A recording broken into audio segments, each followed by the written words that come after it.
everyone hear me? Welcome to United Astronomy Clubs of New Jersey. We are here once again in Jenny Jump State Forest in Hope, New Jersey. So while we're giving people a little bit of extra time to wander on down, set up their chairs, blankets, find a seat, or on a comfortable patch of grass, I do want to welcome everyone joining us here, but also joining us online because that is right. We do live stream these to both Twitch and YouTube. So if you're ever at home on a Saturday night thinking, man, I wish I had something to do and I wish I could learn something, hop in chat, join us and say hi and ask questions. I want to encourage everyone to check out our website, uacnj.org. It's where you're going to find a list of all our upcoming talks, our past talks, and information on all our member clubs. Because we are, in fact, a club made up of other astronomy clubs. And one of the easiest ways to get into any hobby, really, is to find your local club and join it. Because not only are they easy to access because they're close to you, but especially for astronomy, they're going to have tips and tricks for you about the hobby that we might not have. Because let's face it, my tips and tricks for doing astronomy out here in Warren County, New Jersey, aren't necessarily as useful for someone living in New York City or Scranton or any more urban area. So I do want to encourage everyone to join their local club.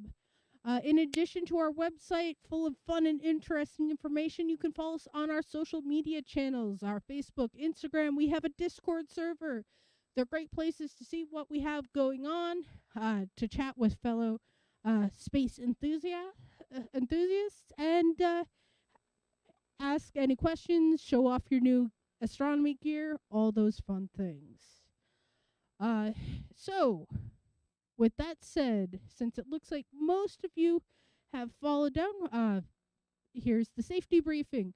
For those of you here, if you need to use the restroom, that is the porta potty in back to my left, your right. It is big, it is blue. When it gets dark, it will be illuminated by a red light. Unfortunately, it's very light right now, so you can't really see that it is. That red light is on. Speaking of it getting dark, it is a state forest. It will, in fact, get dark. So we do ask that as we are driving away, those of us who have the privilege of having cars, or I guess the people who have privilege of being a passenger, please do use your headlights. It's much easier to see people and not run them over. And let's face it, none of us needs that paperwork or the headache of those medical expenses in our lives. In addition, as we're wandering around, like I said, it's going to be dark. If we need any flashlights or cell phone lights, do try and keep them pointed at the ground so we don't accidentally blind people.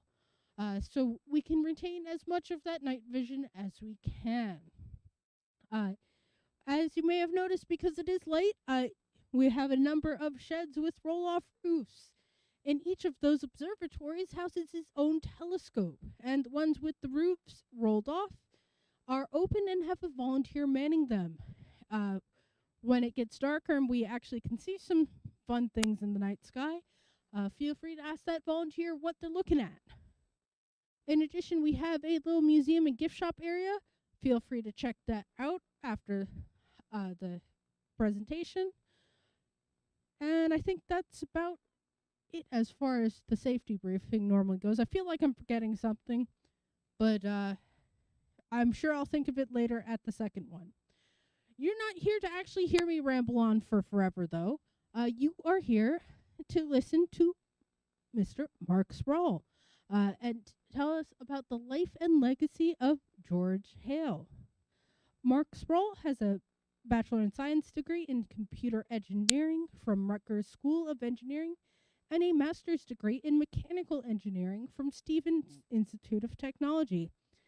He worked for the U.S. Army, he's now since retired, on embedded computer systems specializing in low-level image processing, and his interest in astronomy started in the early 1990s, writing software to read and display image data from the NASA Voyager, Viking, and Magellan space probe missions. And with that, someone far more interesting than me, here's Mark.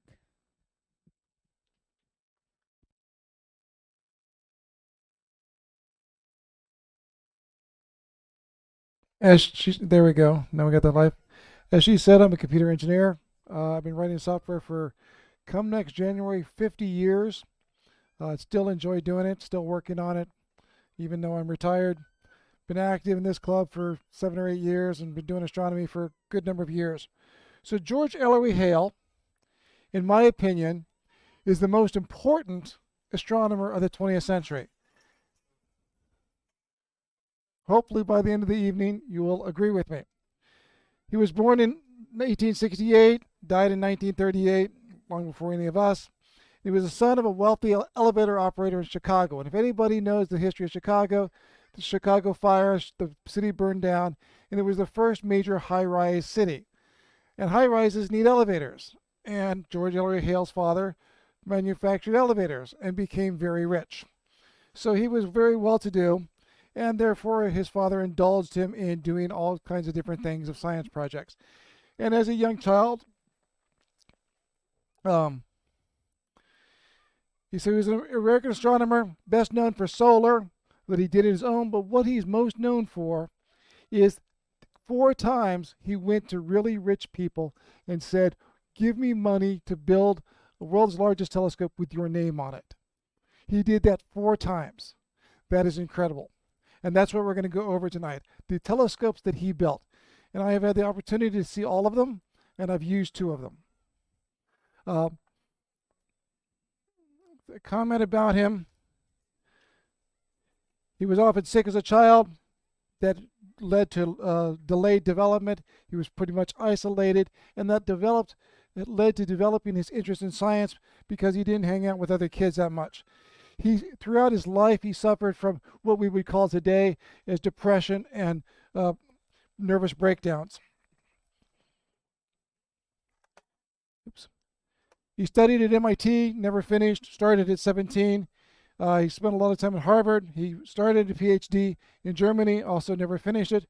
But his credentials, they didn't really care. He was so smart and so good at it that he became a professor at University of Chicago. And as I said, the 4 great telescopes, the 40-inch was the first one as done part of the University of Chicago, sponsored by them, paid for by Yerkes. We'll get to that in a minute. The 60-inch the first one was a refractor, that you look through a lens. The next 3 were all reflectors with mirrors. The 60-inch reflector in California at Mount Wilson, 100-inch, the 200-inch at Palomar. The 200-inch at Palomar is still today being used as science. It was the world's largest telescope up through 1995. So the timeline's pretty long. He was born in 1868. 1897, Yerkes was built. 1904, Mount Wilson was built.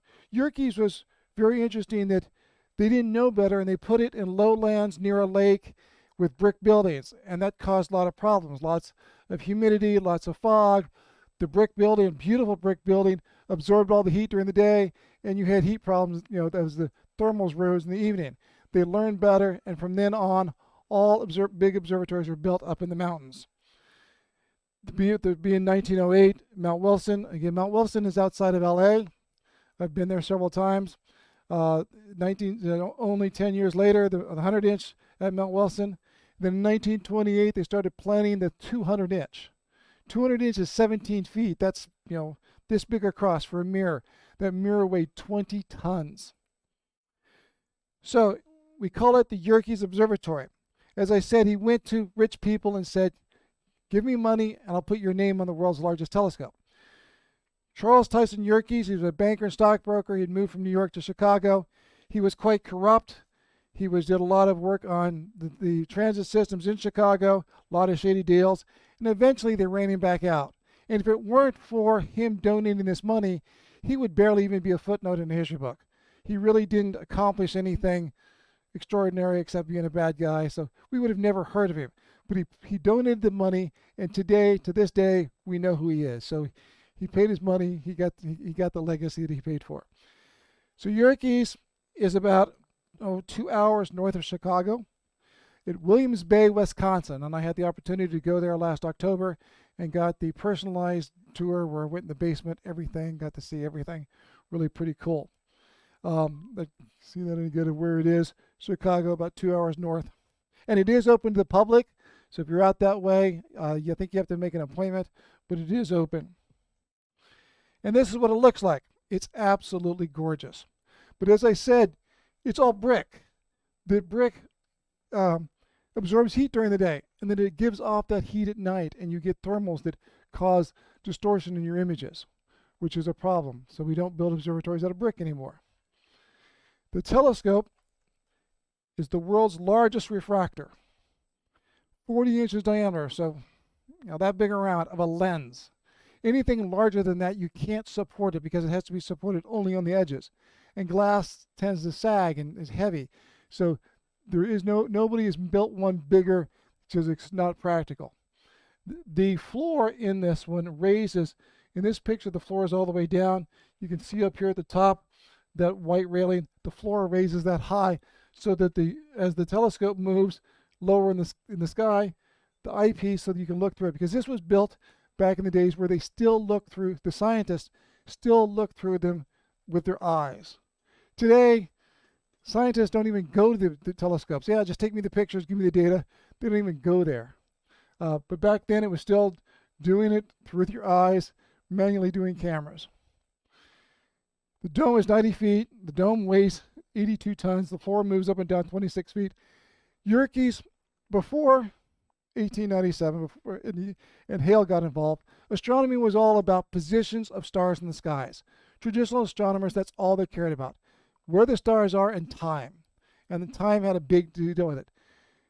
Hale pushed and started the whole science of what we call astrophysics. He is the founder of astrophysics. So Yerkes is considered the birthplace of modern astrophysics. To give you an idea of the size, that's the lens. And there's a man standing next to it, counterweights. So it's pretty huge.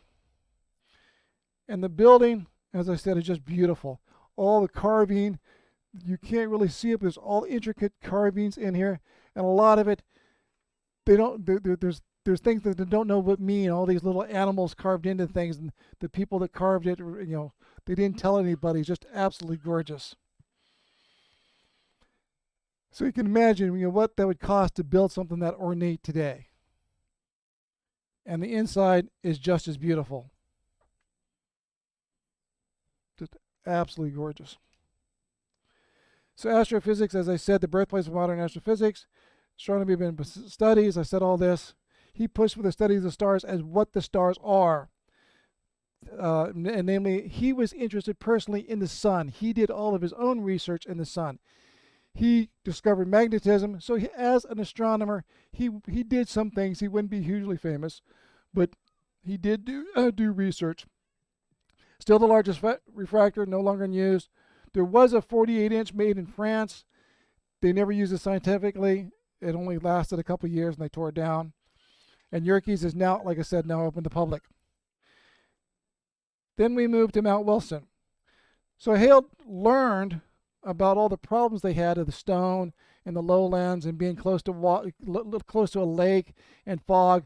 And so we're not going to do that anymore. We're going to go up high. And they spent several years scouting out different locations around California. And one place they looked at, the local people, oh, this place is so beautiful. The stars twinkle at night. That's an immediate, no, we don't want to go there because twinkling at night means you got atmospheric seeing. So they spent a couple years going to these places, camping out, taking pictures, watching the stars to pick a mountain that had good conditions. And so in 1904, they found and bought the land, which is now Mount Wilson. And the first thing they put up there was a solar telescope, because that's what he did. And the person that paid for this is Carnegie. And I imagine most of you have heard of Carnegie Hall, Carnegie University. Andrew Carnegie, born in Scotland, very, very rich. He donated the money for the 60-inch. And he was rich because of the steel industry, which was very big at that time. And this is where Mount Wilson is. So from Los Angeles, it's about an hour, 15-minute drive from LA in no traffic. It's way up the mountains. It's a lot of twisty, turny roads. So it takes, it takes a good. It's a very, very beautiful drive, but it's not something you're going to drive fast. And this is a picture I took myself when I was out there. Welcome to historic Mount Wilson Observatory, founded by George Ellery Hale in 1904. And this is again a picture I took from the observatory, looking out over the mountains. So what the Solar Snow Telescope, this was this first telescope that they installed at Mount Wilson, and it was exclusively for doing the solar research. And it was horizontal in nature, which caused problems of heat. And this is what it looks like, and it's still there today. I've been inside of it, but it's no longer active. The other two solar observatories that are there are still active, not for research, but they are still being used. And they look like this. So you've got way up the top, you've got a mirror that follows the sun, and the mirror shines the light down to the ground, and then there's a pit. I think it's a 40-foot pit where the light goes down further, bounces back up to a spectrograph, and there's a big table about this big around. This is the heliostat that projects the sun, and they can plot the sunspots, and they can do spectroscopy of the sun. Very, very, very cool. This is the 150, again, the mirror at the top. These are just some various pictures I took of it. And this is that room in the bottom. And yes, I've been in that room. So the sunlight, you see in this diagram, comes down, goes down to a mirror, comes back up, and is projected on this table. And they can do measurements of measuring the sizes of the sunspots, the locations. Very active. Also, there's this telescope. Now, this is only a 6-inch telescope out there, installed in 1909. But back a few years ago, I spent a week out there using this. And there's proof of it, me standing in front of that dome. It's a small one, but I got to spend the time out there and got to use that telescope from 1909. And I took some pretty decent pictures with it. These are all pictures taken with that 6-inch telescope. So Mount Wilson was sponsored by Caltech. Actually, and I'm sure most of you heard of Caltech, Hale basically was the founder of Caltech. There was a small college, preparatory vocational college called Throop College. He joined the board of trustees, and he had the vision of MIT of the West and changed it from Thorpe to Caltech, California Technology Institute, Institute of Technology. And so he was involved in the founding of Caltech. So the 60-inch mirror, 124 millimeters, weighs 1,900 pounds, almost 2,000 pounds, 7 inches thick. Focal length is 24 millimeters. For those you know, telescope is an F16. It's a very high power, high magnification telescope. The mirror was purchased by Hale's father as a gift to him, and then Carnegie paid for building the telescope and the building. And this is the building that it's in, the dome. And this is the telescope. Now this one is a different type of mount. It's mounted at the bottom. It is an equatorial mount, a very good mount. And as I said, I've had the opportunity to use this telescope. Just some more pictures of it. This is all counterweights. This is the eyepiece right here where you look through it. The motors and everything. All truss design. And you can see there's a person up on top of it, so you can get an idea of the size. Somebody taking a look at it. And that's a picture I took when I was out there using it. I got up over on the catwalk and took a picture of somebody else using it. Actually, this picture wasn't actually being used. It was kind of being staged for photographs. And the gears in the bottom, that gear is this big around. And that's the gear that drives it. Like we have on our telescopes. We've got gears that are this big around. That one's this big around. But it's the same design. Exactly the same design. Many discoveries are made with the 60-inch. Harlow Shapeless revelation in 1990 to accept the view of the time that. So at that time, there were two schools of thought. One school of thought was our galaxy was all there was, and there were these fuzzies out at the edge they called nebula, and we don't know what they are yet, but they're out there at the edge of our galaxy. And they discovered that with the 60-inch and proof that our sun was not the center of our galaxy. So along comes John, again, he goes to somebody else and says, hey, how about donating money for the world's largest telescope? And he goes to this John D. Hooker. And Hooker said, build a 100-inch telescope and send me the bill. And so they did. President of Western Union Oil Company later became very... So Hale was very well educated, not only in science and technology, but in the classics and in poetry and literature and such. And Hooker's wife was also very well educated and proper. There was never any romantic connection between the two, but they were friends. And Hooker's got very jealous because he was friends with friends as a colleague, not as a lover, but as a colleague, and talking about intellectual things and poetry and literature. So at the end, Hooker got very jealous and tried to pull the money back, but it had already been committed. The mirror blank weighed 4.5 tons, world's largest telescope from 1917 till 1949. In 1949, the Palomar telescope, which we'll get to next, came online. Provided crucial funding of $45,000. Remember, $45,000 in 1917 was a lot of money. Carnegie provided funds to complete the telescope and dome. And here's pictures of the 100-inch. Now this is what's called a yoke mount, and it has a significant problem that it folds down. This is your equatorial axis. So with this mount, you cannot look directly at the North Star. It's just a compromise that they made. That's took into account when they designed Palomar, but it's just a limitation of this design. But they didn't care because it saved a lot of money. Again, very, very large. This picture, out there at Mount Wilson, they now hold concerts in the dome on Saturday afternoons. That sounds kind of weird, but the acoustic, if you've ever been in a dome, the acoustics of a dome are phenomenal.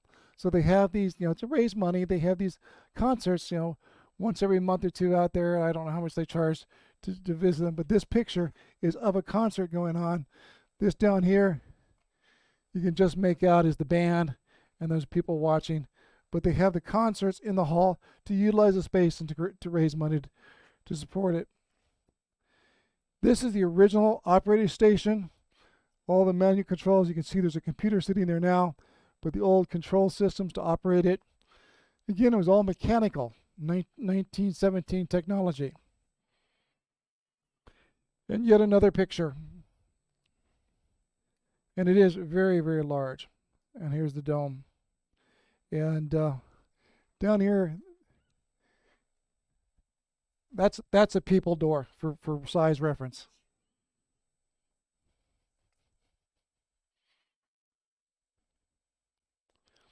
And here's a diagram of it, the way it's set up. And yes, I've been able to walk around through all of that, and I had the privilege that I was out there, and yeah, go where you want. I wasn't on a tour where you had to stay with people. We were actually staying in the monastery. They had a hotel they called the monastery because back then it was men only, so it was called the monastery, and I had the privilege of staying in the monastery for a week. Now the technology back there and the roads, we would be absolutely horrified at. This is taking up some of the equipment of getting the equipment. In fact, I think that's the mirror for the 100-inch being hauled up by a tractor on dirt roads, because this is up a 5,700-foot mountain.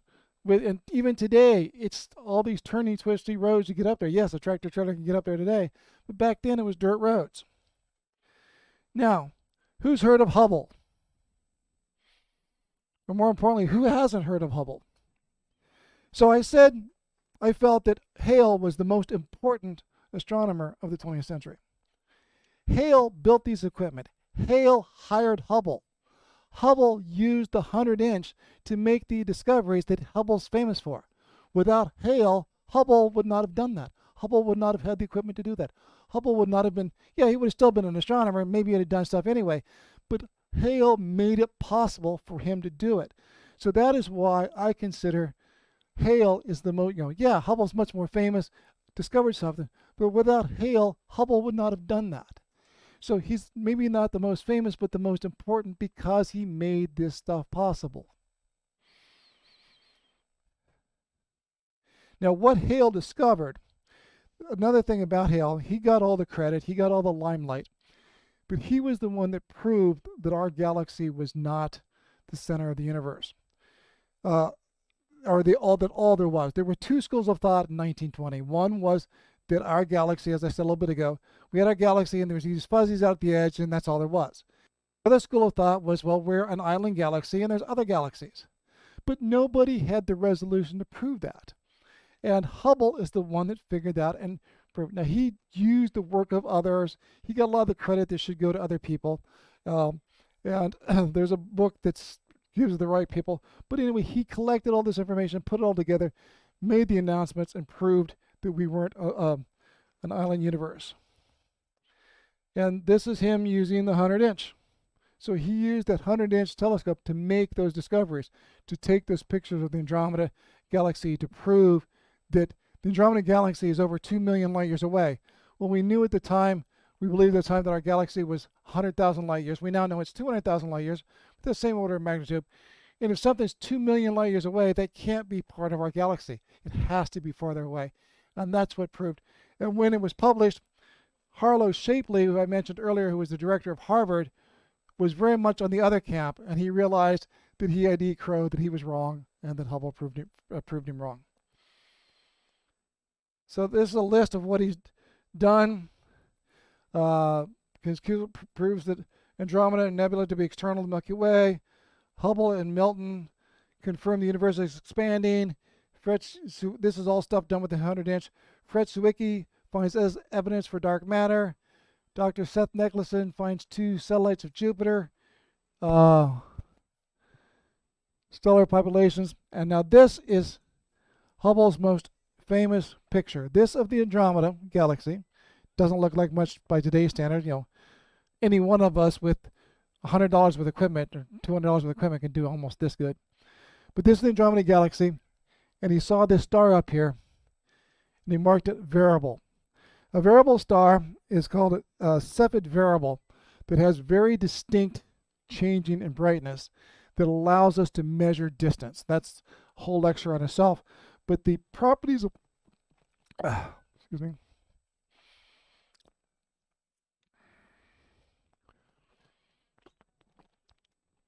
The properties of these stars allow for very accurate measurement of distance. And that's how he was able to prove that this thing, this fuzzy blob, also with the 100-inch, was the first time they were able to resolve individual stars. Before that, the best telescope in the world saw a fuzzy blob. Well, with the 100-inch, you could actually make out individual stars. He found this one that was pulsing, blinking, brighter, lighter, and proved that it was 2.3 million light years away. So this is the picture on the left is his picture. The picture on the right is a picture I took. Which one's better?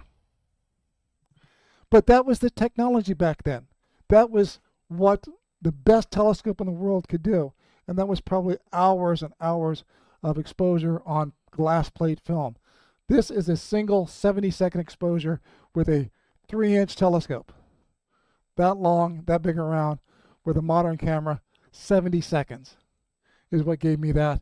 Hours with a $100,000 picture. Question back there?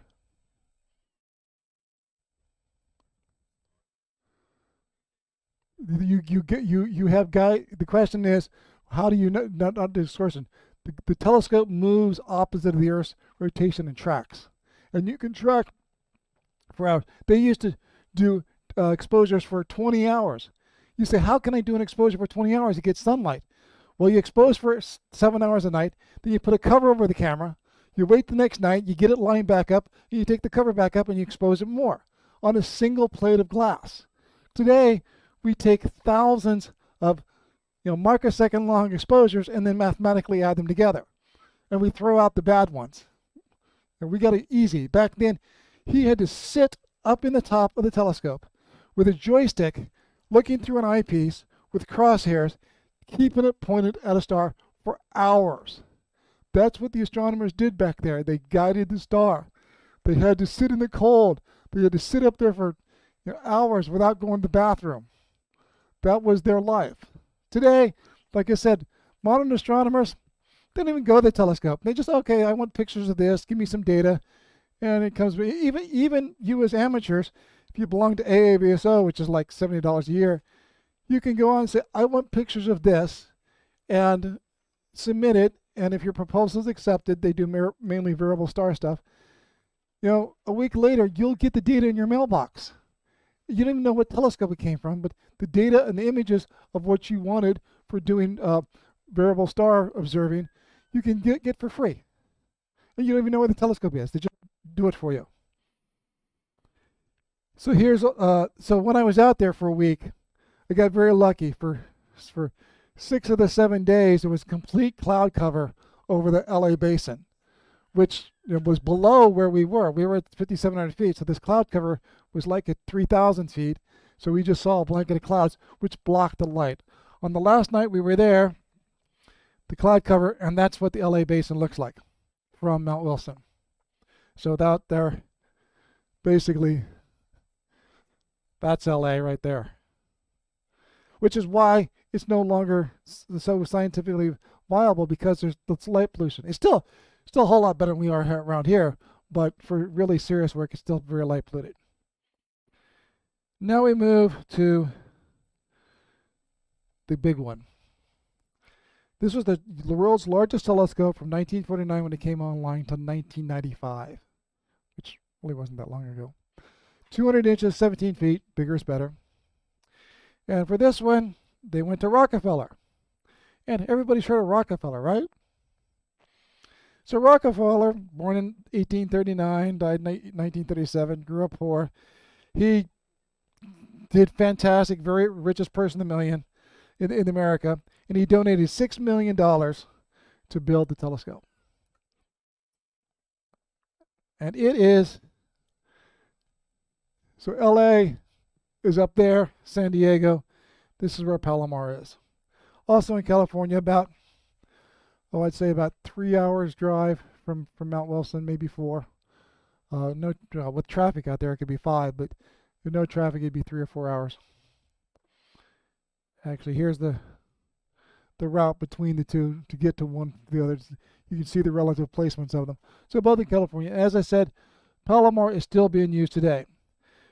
We call it Palomar. It's Palomar Mountain, Palomar Observatory.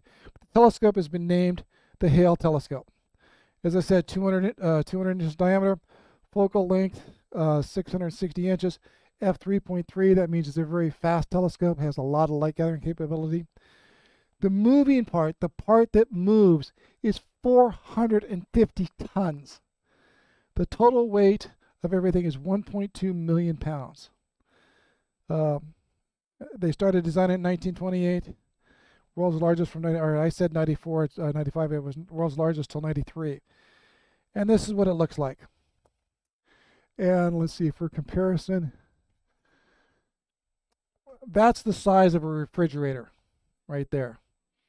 And see this cage here? That is on the side of this cage. The mirror is here, the cage is down here, and I've been up inside that cage. And I was tall enough I could reach up and actually touch the back of the mirror through the stuff. But that originally it didn't have that cage on there. Everybody's seen computer racks where you've got a rack with electronics in it. That's what this and this are. And they actually have antifreeze through these 2-inch diameter hoses from the ground coming up to there to run coolant through the electronics to keep the electronics cool. That follow it around. So they've added so much stuff to the bottom end of this telescope. It's incredible because none of that was there originally. This is a horseshoe mount, and supposedly it's so well lubricated and so well balanced that they turn the pumps on. I'll explain the lubrication system in a minute. They turn the pumps on. You can reach up there and move that 450 tons with your finger, supposedly. So there was a whole lot of breaking edge, cutting edge technology, new technology that was developed. There's a term called a Surrey truss. Well, Surrey worked on the telescope and designed this new truss system, which we still use today in bridges and buildings. A Surrey truss was designed and came up with for this telescope. The bearings, 450 tons. How do you build typically a mechanical bearing is a metal roller with another metal on it that spins and rolls. That much weight, it's going to dent, it's going to deform. Even if you make it out of the hardest steel possible, it's going to deform. So they had to come up with a new idea. This track in here, so this part moves, this part stays still. They pump oil, and the oil is a lubricating surface. Thousandth of an inch thick, allows it to move. And when the young engineer, very interesting young engineer, designed this, the other engineer says, "Oh no, we'll need pumps so massive that it'll vibrate the whole mountain." He said, "No, it won't. You need a 5 horsepower pump." And the young engineer was right. So 5 horsepower pump pumps this hydraulic oil, up in there, and it seeps out and gets collected back in. That gives it the bearing to ride on of a continuous bearing. So there's a whole lot of technology. Just let the technology to get up the hill. The metal part was made not that far from here. It was made in Panama, in Philadelphia, and then taken by ship through the Panama Canal to California. So it was made down in the Philadelphia shipyards. All the metal for all these pieces. And again, that's the size of a refrigerator. So that's massive.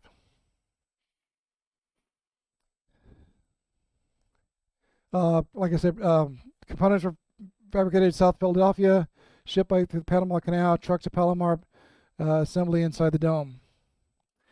New developments, forts. I was just talking about this. The General Electric was trying to do, and they spent $60,000 of the $6 million trying to develop fused quartz. And the thing when you're designing a telescope mirror, you want it to be so it does not expand. You want the glass to be very stable. And quartz is extremely stable. Regular glass expands and contracts, which causes, that's why if you take glass and heat it up and put it in water, it breaks because it expands and contracts so much. And they basically failed, and finally Hale said, enough is enough. And who's heard of Corning glass? Anybody heard of Corning glass? A lot of you have. Corning glassware. My uncle worked for Corning up in Corning, New York, not that far from here. They came out with a new glass. Have you ever heard of Pyrex? Who's heard of Pyrex? Pyrex chemistry glass. In the 30s, they'd come out with this new glass called Pyrex, which had very low expansion. So they said, well, we'll do the mirror. Again, this is what I was just saying about fused quartz. They tried to build it. They failed. Surrey trusses. And this is what a Surrey truss is, with the different lengths here and there so that you support it here and it balances equally. Because with the telescope, you want both ends to be parallel. If it sags like this, it screws everything up. But if it sags together, it's fine. The Surrey truss does that. This is the stuff being done down in the shipyard. So this was that main bearing. Again, there's people standing on it, so you can get a good size. All right, back to the mirror. So this is Corning, New York. About 4 or 5 hour drive from here. They melted all the glass, they poured it, and it failed. The first one failed, and it was a big deal. Thousands of people came to watch it be poured. And they had these molds in the bottom, part of the mold, to make it honeycomb on the bottom so it didn't weigh as much. And a couple of them broke loose and exploded to the surface. Totally ruined the blank. If you go to Corning, New York, Corning, New York has the world's probably second best glass museum in the entire world. The only place being better is in France. And the centerpiece of the museum is that first blank. And you can walk up to it and touch it. And you can see the cracks in it. You can see these pieces, but that's the centerpiece. I was there as a kid. Because like I said, my uncle worked up there. And then more recently I've been back there. A whole new building built around this. Just a beautiful museum. Glass back, glassware, glass pottery, back to the thousands of years ago. So it's really and stuff from France is really really good museum. So when the second one they cast it, and it had to be cooled down for over a year. If you cool it down too quick, it's going to crack. So they had to control the temperature over a year. Then they shipped it by train all the way from New York to California. It was one engine, one car, one caboose. Had all these restrictions, could not go more than 25 miles an hour, could only be operated during the daytime. And people all across the country got out, they stopped schools, shut down work, so people could go watch this go by. It was a big deal. Then they started polishing it. So it weighed 20 tons. The polishing took 5 years to grind the mirror. So you got this flat mirror and you got to grind your curve to it. They removed 5 tons of glass. So they started on it in 38, I think, 39. And then World War II started. They put it away for several years. World War II got over and they got back at it. Total time working on the mirror was 11 years. And this is what the final mirror looks like. There's the honeycomb structure underneath I was talking about. The center comes out so you can get an idea of the size. And just imagine what it takes to work on it, the mechanics to be able to, because you had to grind it flat and then you had to stand it up like this to test it. You had to put it back down to grind it. And at the very end, they would find little blemishes. He would go in with his thumb and rub it for 2 seconds and then let it sit for 24 hours because the rubbing with your thumb for a few seconds can put enough heat into it to cause distortion, let it equalize before you test it again. And it's a cast grain design, so the light comes in, hits the primary mirror, comes up to a secondary mirror that's also curved, and then goes back down through the hole in the center. And here is me standing in front of that mirror in Corning, New York. And you can see this spot and those spots that should look like this, and you can see the cracks in it now, and you can get that close to it and touch it.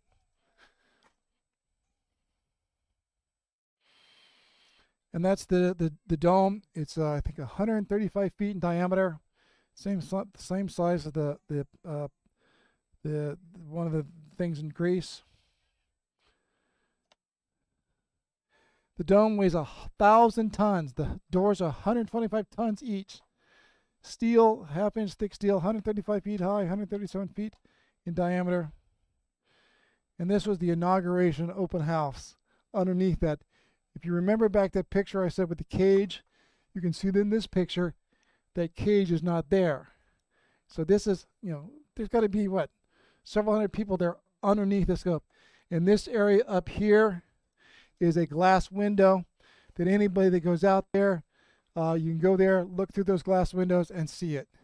You can't go up there and touch it like I did, but you can see it and look at it. And I said earlier about the observers having to sit in it. There's Hubble sitting up in the top in the guide control where you sat for hours guiding the telescope.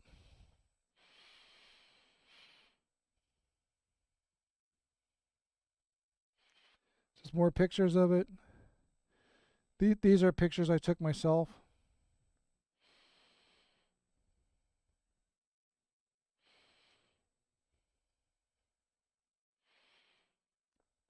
Again, you can see the cage. This is a much better picture of the cage. This is that rack that I said is about the size of a refrigerator. Stairway up to it.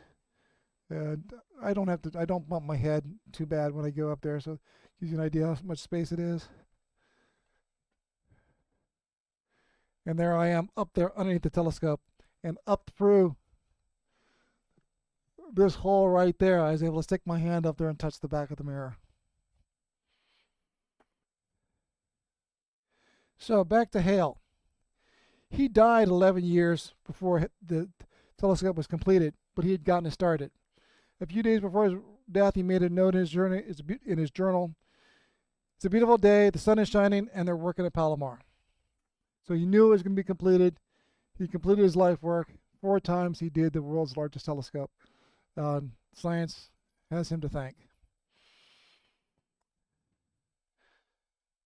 Summary: built Yerkes 40-inch, built the Mount Wilson Solar Telescope, built the Mount Wilson 60, built the Mount Wilson 100, built the Palomar 200, discovered magnetism in the sun, founded the field of astrophysics, helped create Caltech, and hired Hubble. Current status: open to the public for tours. Mount Wilson opened the and Mount Wilson, for $5,000, you can go rent the 100-inch for an entire night, or for $2,500 for half a night. And what people do, they'll get a group of 20 people and they'll go rent it for half a night. And so 20 people, $2,500 divided by 20 people, that's what, $125 a piece. And you go use this telescope for a whole evening. And I was out there. A friend of mine did that. He lives here in New Jersey. Rented the 100-inch, so I got to use a 100-inch. And then there were several other people going, parties over different nights using the 60-inch. And because I was kind of a guest there, like I said, we even had a key to the buildings. And we got to go in and piggyback with these other people. So had a great time. Now, what got me started in all this? I got started, she mentioned earlier, I got started in astronomy in '93 because I was writing Mac software, and NASA started making these CD-ROMs available with Voyager and Viking data. And I was writing imaging software, and I got this hold of these CDs. I found it very interesting, and started writing imaging software on the Macintosh to look at these scientific data. And in '95, I happened to be in California for some other reason, and happened to stop at Palomar, and this book came out, The Perfect Machine. It was published in 1995. This book is an extremely good book about the building of Palomar. This inspired me a lot. It helped me get into astronomy. It helped me really appreciate. And I'm a big guy. I'm an engineer. I like working on stuff. Another book about him. This book has got a quote that I love. Remember, I'm an engineer, and I love this quote. I really begin to think the true recipe for making a first-rate astronomer is taking an engineer and teach them some astronomy, not taking an astronomer and teach them engineering. Me being an engineer first and astronomer second, I love that quote. And that quote is in the biography from him. Here's another book about him. Another very important thing about Hubble is he had an assistant, Humason. Humason had an 8th grade education. He was a mule driver.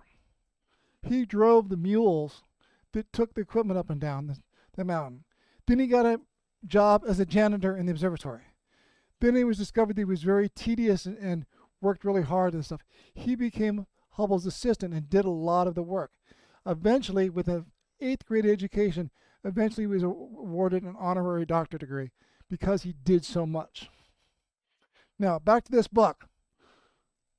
I'll give this book away to anybody that wants it, but you have to promise to read it. Do I have any takers? Nobody? Dun, dun, dun.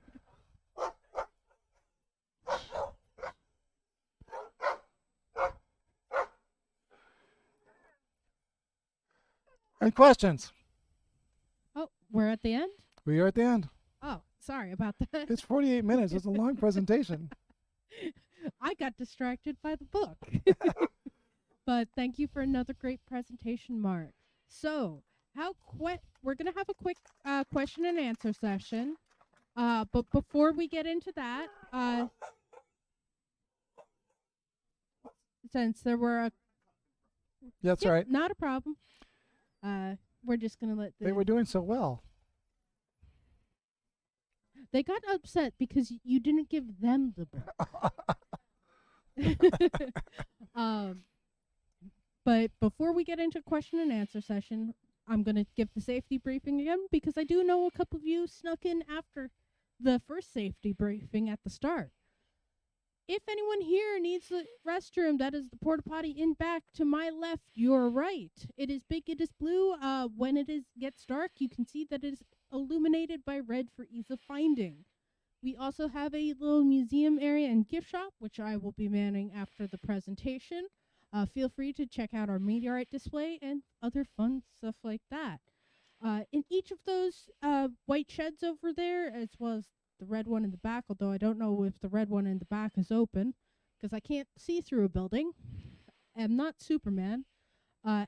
Each of those has a roll-off roof and its own telescope. The ones with the roofs rolled off is open and has a volunteer staffing it. Feel free to ask them what they're viewing in the night sky, and also feel free to try and stump them with any fun space questions. Uh, it will get dark since this is a state forest, so we do ask that if you're wandering around but need light to get around, try and keep those lights pointed towards the ground so we don't accidentally blind people. That being said, we are using our headlights because, let's face it, none of us need those medical bills and paperwork of getting run over or running someone over. So let's avoid that for tonight. We've been doing really good. We haven't had someone get run over in quite some years. Let's keep that up. So, as far as question and answer session's gonna go, you guys out here, especially as it gets dark, I have no night vision since I've been looking at the handheld internet devices. So you're gonna raise your hand and wave it about like you just don't care, and keep your hand up until I bring you the mic. That way, everyone can hear the question. When it gets dark and you put your hand down, I can guarantee you I will lose you because you've just become a vaguely humanoid shape without my distance glasses. That being said, online people, you have it easy. You just type your question. And with that, I'm going to start off with the first online question I saw, which was, what would be the cost of making it an observatory like Hale did if they were built today? $1 billion. The ones down in Chile they're 500 million to $1 billion. The ones they're building today. So and it's the one the size of Palomar would at least be $600,000-700,000 probably, or just several $1 million. I was about to say 100,000 sounds like a reasonable deal for me. I meant 100 million. I meant 100 million. Yes. Yeah, got to move the decimal places a couple. You don't want to know what I've got at my observatory. I got 10,000 in my observatory. Speaking of observatories, we have a much more affordable goal of an observatory. We are going to be breaking ground on a new observatory building to house our 25-inch telescope. So if you're feeling generous, do feel free to donate. It all goes to helping us break ground and get that up and built. All right, with that, any questions out here? Nobody? No questions? Bueller? I heard the puppers go off. But we just keep in mind, if you have a question, feel free to raise your hand. I am going to continue through with our online questions, and the next one was, if you were to put something in the path of the sun for the thing with the spectrograph, would it cook it, or would you need to put it at the the focus point? You have to use special filters, and you have to pay attention because you could cook it if you don't do it right. Has anyone hot dog on a campfire? My 3D printed telescope, I was using a Herschel wedge on it, and I got a little bit off, and it melted one of the baffles inside of it. But it was 3D printed. I just printed another one. So yes, guilty as charged. I think they were talking about the one telescope that was up on what looked like a fire tower. Yeah, where it's doing the. Yes, if it gets off, it could cook something definitely. But that one's all controlled clocks.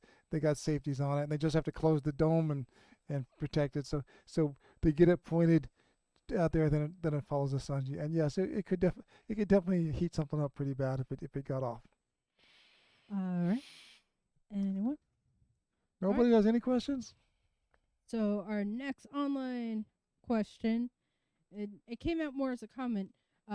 One of our online viewers rides past the Global H headquarters for Las Cumbres Observatory in Goleta, California, where they have 5-meter domes out back. Do you happen to know what they do? What's the name of it? Las Cumbres Observatory. No, I'm not familiar with that one. Ah. You have to add that onto your I will. checklist of places to go, things to see. Yes, I've been to a lot. I've been to all the Hales, Yerkes, Mount Wilson, Palomar. So I would suggest Google is your friend. Look up. I'll have to put that on my list of things to look Yeah. at online. Email it to me so I can look it up. Yes.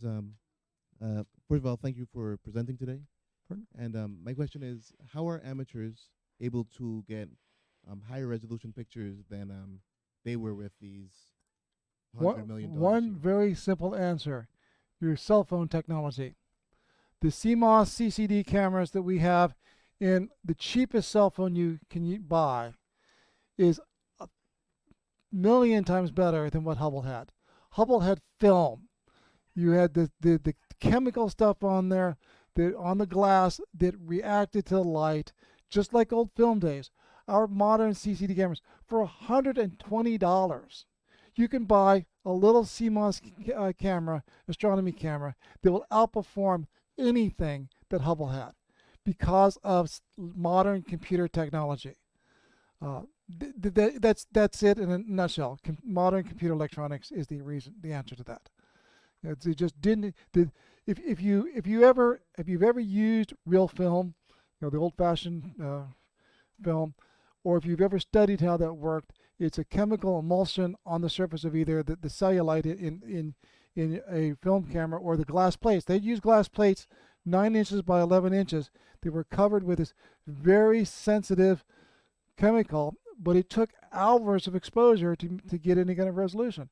And there are people, in fact, I know a couple that are going back to doing that old-fashioned way just for nostalgia, just to do it and doing the film. But it's hours and hours of exposure as opposed to seconds.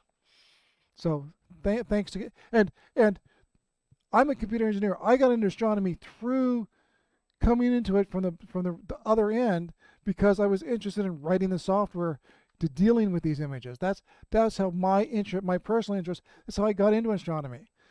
She mentioned about program that I was doing in 1993. In the last week, I've written 8,000 lines of code and totally rewritten that program from scratch on Linux. That's what I'm now retired. That's what I do for fun. Okay, yes, I'm a nerd. Guilty as charged. I can't even say anything because I edit. I'm gonna ask that we do keep our pets on a leash, please. Sorry about that. So I can't say anything because occasionally I open up Excel and play with spreadsheets for fun. So, actually, a good follow-up question that I saw in online chat is how much of the blurriness in the image where I think it was Andromeda, is really the limitation of the astronomy equipment back then versus a limitation of the material it was printed on? It was the limitation the material it was printed on, because that equipment today, with modern cameras, is phenomenal. So the optics of that stuff is absolutely fabulous. It was just a limitation of what the film plate could do. All right. Other questions out here? All right. So our next online question. I'm gonna skip because I don't know how to phrase that PG. Why? The next question after that is why didn't they grind the mirror before shipping it so that it would weigh less in shipping? Because 5 tons doesn't matter, and they didn't have the technology. The people in California had the technology and the knowledge on how to do it. And when you're dealing with 20 tons, 5 tons and you're dealing with a train, 5 tons means nothing. And it takes 11 years. It took 11 years to grind it with professionals. They did not have that at Corning. Those professionals were in California. It was a worthwhile Yeah. answer because But at 5 tons out of 20 tons is nothing. scales. All right. I think I figured out a way to. were the people who thought they needed a pump large enough to vibrate the mountain descended from the same people who thought women shouldn't travel on trains because certain internal organs would fly out. Probably. Sorry, I had to think of a way to phrase that in a family-friendly way. No, they thought it was going to take huge amount of pressure, and it turns out it doesn't. It doesn't take that much pressure when you have it over that large of a surface. And those same pumps are still running, and they're using the same oil. Everybody heard? What was it? What was the name of the oil company with the Pegasus on it? Standard Oil? Mobile? No, the Pegasus. Yeah, it has a little. That's not Mobile. Are you sure? The winged horse. Yeah. That I company swear it was on the old logos for it. that company made this special hydraulic oil, and they announced they were going to discontinue it. And Palomar went out and bought like 100 drums of it, and they're still using that same stash of that oil from 50 years ago. I'm now curious if I'm right. You probably are.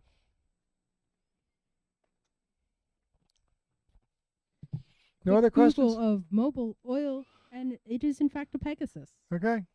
Oh yes, it is. You're right. Random facts that I actually know. Any other questions? Online people, if you have any last minute questions, do get those in. I don't want to miss out. I'll stick around if you want to ask any private questions. Come on up. Thank you very much for coming. Right. Perfect. So the Greenwood shed, which is red out behind the house, is in fact open and does have a volunteer there to. Oh, they might have stepped away. But there will be a volunteer there to help you. Since I'm just going to give them a little time online because stream delay is a thing. Thank you, everyone who's joined us here. Thank you, everyone who has joined us online. Like I said, do feel free to check us out on our website, uacnj.org. It has a lovely amount of information, especially for people who are not currently here. Like I said, do follow us on our social media channels. It's where you're going to find updates on what interesting things we're up to lately. It's also mentioned earlier, we are running a fundraiser to try and raise money to break ground and build out the observing structure to house our 25-inch telescope. And I want to thank everyone who has donated thus far to help making that a reality. And I will also thanks for any people doing that in the future. Right. So with that, since it looks like we're all wrapped up, thank you, Mark, for another great presentation. Thank you, everyone here and online. Hit those like, follow, subscribe buttons. With that, clear skies and good seeing. Go find some space stuff.